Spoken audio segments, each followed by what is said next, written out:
They own lots of yachts and they're moving their yachts right now and running away.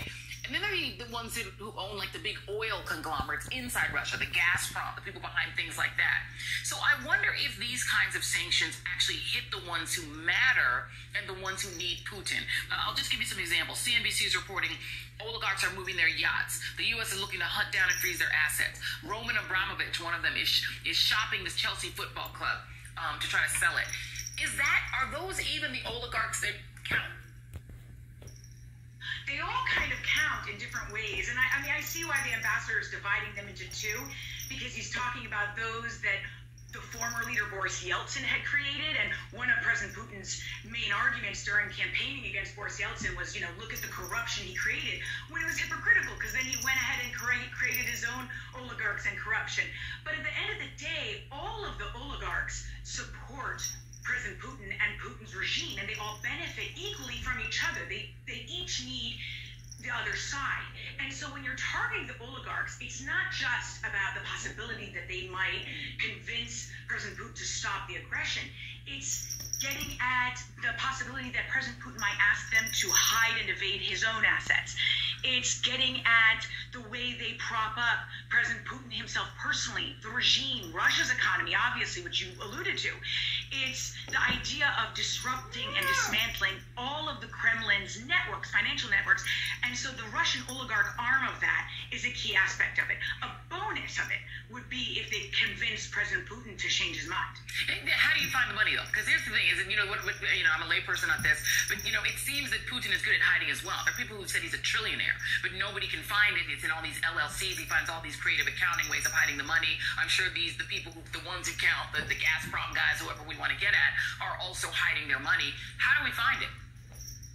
Sure. Well, it's typical for these types of leaders and oligarchs to create these kind of very complicated ownership structures to hide their wealth, to not show who controls a bank account or business or who's the beneficial owner.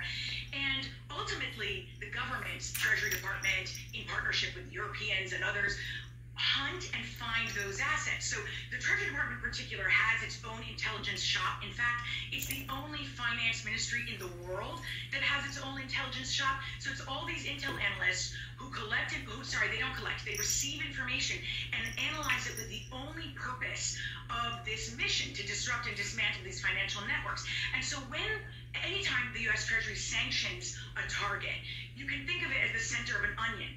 And once it's sanctioned, they continue to hunt down and identify and expose that entire network because it's part of enforcing the sanction. So the idea that it's a name on a press release and that's it just doesn't work like that. They map out the whole network and they work with the private sector to ensure that if there's a bank account or a business that they're not aware is owned, in fact, by President Putin or one of these oligarchs, they will either publicly sanction that business or bank account or whatever later on, or depending on what it is, they may go to the financial institution directly and say, hey, you may not be aware, but this is who actually owns this account. What are the chances that some U.S. players get uncovered? When you start uncovering where people are hiding their money, there have been lots of stories about straw donations that have gone into, some Republican coffers here and there. Some senators have been named that, maybe, we don't know.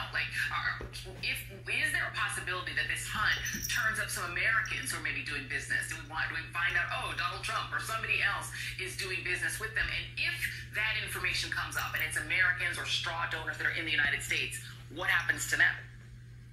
It's always a possibility. It's not something that Treasury pursues. Usually when things like this have happened, you've had, for example, leaks like the Panama Papers. And those documents ended up unleashing and exposing all sorts of individuals who were involved in shady financial structures and transactions and so on. So you may end up having something like that. But if get him, Louie, get him. Person is involved, get him, Sammy. The Treasury Department that handles it. Get him, boys. That falls then to law enforcement, to the Department of Justice and the FBI, and what they do. That's more money.